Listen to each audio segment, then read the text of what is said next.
यदा यदा हि धर्मस्य ग्लानिर्भवति भारत अभ्युत्थानमधर्मस्य तदात्मानं सृजाम्यहम् परित्राणाय साधूनां विनाशाय च दुष्कृतां धर्म संस्थापनार्थाय সম্ভবামি যুগে যুগে।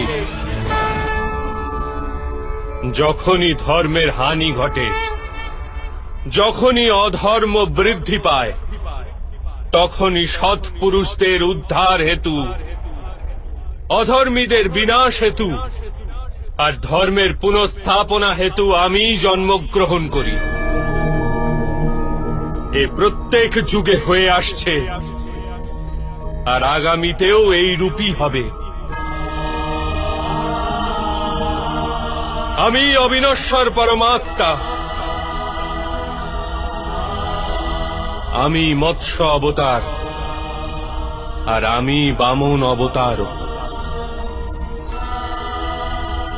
আমি পরশুরাম আর আমি রামচন্দ্র ছিলাম।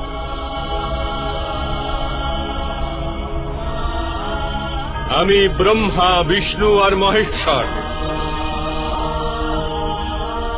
আর আমি সরস্বতী।